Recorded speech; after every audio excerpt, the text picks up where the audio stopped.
Hello hi എല്ലാവർക്കും സ്മിതുസ് വേൾഡിൻ്റെ പുത്തൻ വീഡിയോയിലേക്ക് സ്വാഗതം.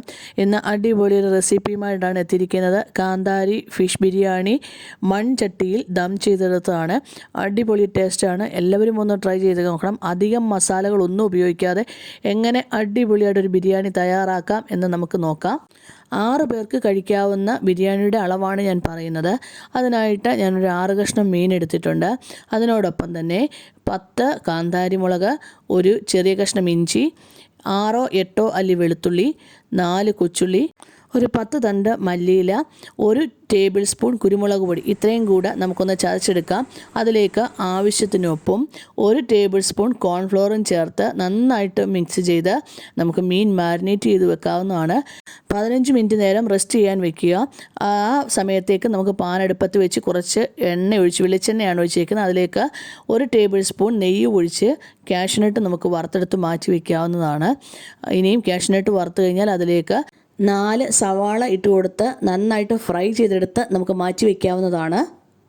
ഇനി നമുക്ക് 10 മിനിറ്റ് 15 മിനിറ്റ് ആയിട്ടുണ്ട്. ഈ സമയത്ത് നമുക്ക് മീൻ ഫ്രൈ ചെയ്തെടുക്കാവുന്നതാണ്. മീൻ ഫ്രൈ ചെയ്തെടുത്ത് അതും മാറ്റി വയ്ക്കേണ്ടതാണ്. മീൻ വറുത്ത് മാറ്റിക്കഴിഞ്ഞാൽ ഫിഷ് മസാലയ്ക്ക് വേണ്ട ചേരുവകൾ നമുക്ക് തയ്യാറാക്കാം. അതിനായിട്ട് ഞാനൊരു 15 കാന്താരിമുളക് എടുത്തിട്ടുണ്ട്. കാന്താരിമുളക് നമ്മുടെ എരിവിനനുസരിച്ച് മാത്രം എടുത്താൽ മതി. ഒരു വലിയ കഷ്ണം ഇഞ്ചി, 2 ഏലയ്ക്ക, 4 ഗ്രാമ്പു, 20 അല്ലി വെളുത്തുള്ളി, ഇത്രയും കൂടെ ചതച്ച് ഒരു പാൻ അടുപ്പത്തേക്ക് വെച്ച് എണ്ണയൊഴിച്ച് അതിലേക്ക് ചേർക്കാവുന്നതാണ്. അതിൻ്റെ പച്ചമണം മാറുമ്പോൾ ഒരു 7 8 സവാള അരിഞ്ഞതും കൂടെ ചേർത്ത് ആവശ്യത്തിന് ഉപ്പും ചേർത്ത് വഴറ്റിയെടുക്കാവുന്നതാണ്. ഞാൻ എക്സ്ട്രാ ഒരു 2 കാന്താരിമുളക് കൂടെ അതിനകത്ത് ഇട്ടിട്ടുണ്ട്. സവാള നന്നായിട്ട് വഴന്നു വന്നാൽ നമ്മൾ നേരത്തെ ഫ്രൈ ചെയ്ത് വെച്ച സവാളയിൽ നിന്നും കുറച്ച് മാത്രം എടുത്ത് ഒരു 2 ടേബിൾ സ്പൂണൊക്കെ മതി, അതും കൂടെ എടുത്ത് ഒന്ന് വഴറ്റിയെടുക്കാവുന്നതാണ്.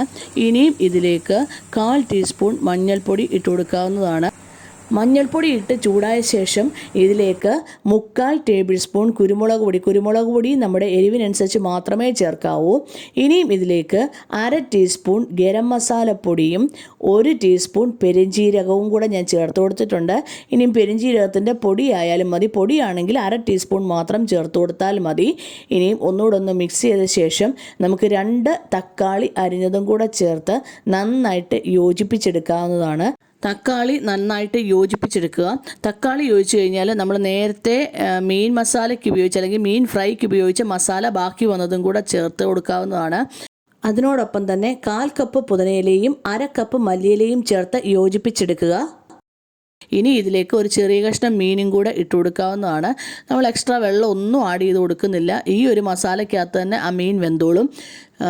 ഇനി നമുക്ക് വേണ്ടത് 2 ടേബിൾ സ്പൂൺ തൈരാണ്. തൈരും കൂടെ ഇട്ട് കൊടുത്ത് നന്നായിട്ട് യോജിപ്പിച്ചെടുക്കുക. ഇപ്പം ഏകദേശം അരപ്പെല്ലാം റെഡിയായി. ഈ സമയത്ത് നമ്മൾ ഫ്രൈ ചെയ്ത് വെച്ച മീൻ ഓരോന്നും ഇതിലേക്ക് ഇട്ട് കൊടുക്കാവുന്നതാണ്. ഇട്ട് കൊടുത്ത് മാറ്റി വയ്ക്കണം. ഇനി നമുക്ക് ബിരിയാണി റൈസിന് വേണ്ടുന്ന ഒരു പാത്രം അടുപ്പത്തേക്ക് വെക്കാം. അതിൽ ഞാൻ നേരത്തെ സവാള ഫ്രൈ ചെയ്ത എണ്ണയാണ് ഒഴിച്ചിരിക്കുന്നത്. സവാളയുടെ ഒരു ഫ്ലേവറൊക്കെ കിട്ടും. അതിനോടൊപ്പം തന്നെ 1 ടേബിൾ സ്പൂൺ നെയ്യും കൂടെ ചേർത്തൊന്ന് ചൂടാക്കി അതിലേക്ക് 2 സ്റ്റാർ, 4 ഗ്രാമ്പു, ഒരു ചെറിയ കഷ്ണം വഷണയില, 10 15 കുരുമുളക്, ഇത്രയും കൂടി ഇട്ട് ഒന്ന് ചൂടാക്കി എടുക്കുക. ചൂടായ ശേഷം നമുക്കിതിനകത്ത് അരി ചേർത്ത് കൊടുക്കാവുന്നതാണ്. ഞാൻ ജീരകശാല അല്ലെങ്കിൽ കൈമ റൈസ് എടുത്തിരിക്കുന്നത്. എന്ന് പറഞ്ഞാൽ 3 ഗ്ലാസ് അരിയാണ് ഞാൻ എടുത്തിരിക്കുന്നത്. അതാദ്യം കഴുകി 10 മിനിറ്റ് നേരം വെള്ളത്തിൽ കുതിർത്ത് വെച്ച് വെള്ളം മാറ്റിയെടുത്തിട്ട് വേണം ഈ നെയ്യിലേക്ക് ചേർത്ത് കൊടുക്കാൻ. ഇനി ഇത് നന്നായിട്ട് വഴറ്റിയെടുക്കുക. 5 മിനിറ്റ് നേരം ഇതൊന്ന് വഴറ്റിയെടുക്കണം. ഒരു ചെറിയൊരു പൊട്ടുന്ന സൗണ്ട് പോലെ കേൾക്കും, എന്നാൽ കളർ ചേഞ്ച് ആവുകയും ചെയ്യരുത്. ആ സമയത്ത് നമുക്ക് ഇനി വെള്ളം ചേർത്ത് കൊടുക്കാവുന്നതാണ്. ഞാൻ സാധാരണ വെള്ളമാണ് ചേർത്ത് കൊടുത്തിരിക്കുന്നത്. 1 കപ്പ് അരിക്ക് 1.5 കപ്പ് വെള്ളം, ഞാനിപ്പം 4.5 കപ്പ് വെള്ളം ചേർത്ത് കൊടുത്തിട്ടുണ്ട്. ഇനി ഇതിലേക്ക് ആവശ്യത്തിന് ഉപ്പും ചേർത്ത് ഒന്ന് തിളച്ച് വരുമ്പം ഇത് അടച്ചു വെച്ച് വേവിക്കാവുന്നതാണ്. ഒരു തിളച്ച് വരുന്ന ശേഷം മാത്രമേ അടച്ചു വയ്ക്കാവൂ. കറക്റ്റ് പാകമായിട്ട് തന്നെ നമുക്കിത് വെന്ത് കിട്ടും. കുഴഞ്ഞു പോകത്തൊന്നുമില്ല. വെള്ളം വറ്റിച്ചെടുക്കുന്നത് തന്നെയാണ് ബിരിയാണിയുടെ ടേസ്റ്റും കേട്ടോ. അന്നേരം ഇതിപ്പം കണ്ടോ നന്നായിട്ട് വെന്ത് വന്നിട്ടുണ്ട്. ഇപ്പം കണ്ടാലറിയാം റൈസ് ഒന്നും കുഴഞ്ഞു പോയിട്ട് ഒന്നുമില്ല. ഇനി ദം ചെയ്യുന്നതിന് വേണ്ടി മൺചട്ടി അടുപ്പത്തേക്ക് വെച്ചൊന്ന് ചൂടാക്കിയ ശേഷം തീ ഓഫ് ചെയ്യുക. ഇതിലേക്ക് കുറച്ച് നെയ്യ്, അതിനോടൊപ്പം തന്നെ നമ്മൾ ഫ്രൈ ചെയ്ത സവാളയിൽ നിന്ന് കുറച്ചിട്ട് കൊടുക്കുക. മസാലയിൽ നിന്നും കുറച്ചിട്ട് കൊടുത്ത ശേഷം അതിന് മുകളിൽ നമുക്ക് റൈസ് ഇട്ട് കൊടുക്കാവുന്നതാണ്. റൈസ് ഇട്ട് കൊടുത്ത ശേഷം വീണ്ടും നമ്മൾ ഫ്രൈ ചെയ്ത് വെച്ച് സവാളയിൽ നിന്നും കുറച്ചിട്ട് കൊടുക്കുക. അതിനോടൊപ്പം തന്നെ കാഷ്യൂനട്ടും കുറച്ച് മല്ലിയിലയും കൂടി ഇട്ട് കൊടുക്കുക. ഇനി നമുക്ക് വേണ്ടത് ഒരു 1/4 കപ്പ് തേങ്ങാപ്പാൽ വേണം. 1/4 കപ്പ് തേങ്ങാപ്പാലിനകത്ത് 1 നുള്ളു മഞ്ഞൾപ്പൊടി കലക്കിയതിൽ നിന്നും 1 ടേബിൾ സ്പൂണാണ് ഞാനിപ്പോൾ ഇതിലേക്ക് ഒഴിച്ചു കൊടുത്തിരിക്കുന്നത്. 1/4 കപ്പ് തേങ്ങാപ്പാലിൽ 1 നുള്ള് മഞ്ഞൾപ്പൊടി ചേർത്ത് കലക്കി വെച്ചിരിക്കുന്നത്. ഇനി ഇതിന് മുകളിലേക്ക് വീണ്ടും നമ്മൾ മസാല മീൻ ഇട്ട് കൊടുത്തിട്ടുണ്ട്. വീണ്ടും റൈസ് ഇട്ട് കൊടുക്കുക. ഈ സെയിം പ്രോസസ്സ് തന്നെ റിപ്പീറ്റ് ചെയ്യുക. സവാള ഫ്രൈ ചെയ്തതും കാഷ്നട്ട് ഫ്രൈ ചെയ്തതും മല്ലിയില, അതിനോടൊപ്പം തന്നെ തേങ്ങാപ്പാലിൻ്റെ മിക്സ്, കുറച്ച് നെയ്യും കൂടെ ഇട്ട് കൊടുക്കാം. വീണ്ടും ഇങ്ങനെ സെയിം പ്രോസസ്സ് തന്നെ റിപ്പീറ്റ് ചെയ്യുക. അങ്ങനെ എല്ലാ ലെയറും കംപ്ലീറ്റ് ചെയ്ത് ഏറ്റവും മേളിൽ കുറേയേറെ മല്ലിയിലയും ബാക്കിയുള്ള കാഷ്നട്ടും അതുപോലെ തന്നെ ബാക്കി സവാള ഫ്രൈ ചെയ്ത് വെച്ചതും 1 ടേബിൾ സ്പൂൺ നെയ്യും അതിനോടൊപ്പം തന്നെ ബാക്കി വന്ന പാലും ഒക്കെ കൂടെ ചേർക്കണം. ഇനി നമുക്ക് പ്രത്യേകമായിട്ട് വേണ്ടത് 1 ടീസ്പൂൺ ബിരിയാണി എസൻസ് ആണ്. നമ്മൾ ഹോട്ടലിലൊക്കെ പോയി ബിരിയാണി കഴിക്കുമ്പോൾ ഒരു പ്രത്യേക ഫ്ലേവറാണ് ബിരിയാണിക്ക്. അതായത് ബിരിയാണി എസൻസ് എന്നും പറഞ്ഞൊരു എസൻസ് തന്നെയുണ്ട്, അത് തന്നെ മേടിക്കണം. ഇതും കൂടെ ഒഴിച്ച് നമുക്ക് ഫോയിൽ പേപ്പർ വെച്ച് കവർ ചെയ്യാവുന്നതാണ്. ഇനി അടുപ്പത്തേക്ക് ഒരു പഴയ പാത്രം വെക്കുക. അതിൻ്റെ മേളിൽ ഒരു തട്ടൂടെ വെച്ച് അതിൻ്റെ മുകളിൽ വേണം ഈ മൺചട്ടി വെക്കാൻ.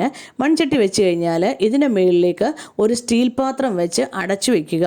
ചെറു തീയിലിട്ട് വേണം ദം ചെയ്തെടുക്കാൻ. ഒരിക്കലും തീ കൂട്ടിയിടരുത്. തീ കൂട്ടിയിട്ടാൽ ചോറ് കരിഞ്ഞു പോകും.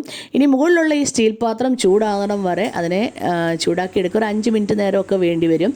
അത് കഴിഞ്ഞ് തീ ഓഫ് ചെയ്യാം. തീ ഓഫ് ചെയ്ത് 10 മിനിറ്റ് നേരം കഴിഞ്ഞിട്ട് മാത്രമേ ആ സ്റ്റീൽ പാത്രം മാറ്റാവൂ, ഫോയിൽ പേപ്പറൊക്കെ. അത് മാറ്റി കഴിഞ്ഞാൽ അടിപൊളി ടേസ്റ്റിൽ ഒരു ബിരിയാണി റെഡിയായി കഴിഞ്ഞു. കാന്താരി ഫിഷ് ദം ബിരിയാണിയാണ്. വളരെ മസാലകളൊക്കെ കുറവായിട്ടുള്ള ഒരു ബിരിയാണി, എന്നാൽ വളരെ സ്പൈസിയുമാണ്. എല്ലാവരും ഒന്ന് ട്രൈ ചെയ്ത് നോക്കിക്കോളൂ. നിങ്ങൾക്ക് ഇഷ്ടമാകും. ഇഷ്ടമായെങ്കിൽ നിങ്ങൾക്ക് ലൈക്ക് ചെയ്യാവുന്നതാണ്, ഷെയർ ചെയ്യാവുന്നതാണ്, കമൻറ്റ് ചെയ്യാവുന്നതാണ്, സബ്സ്ക്രൈബ് ചെയ്യാവുന്നതാണ്. Thank you for watching.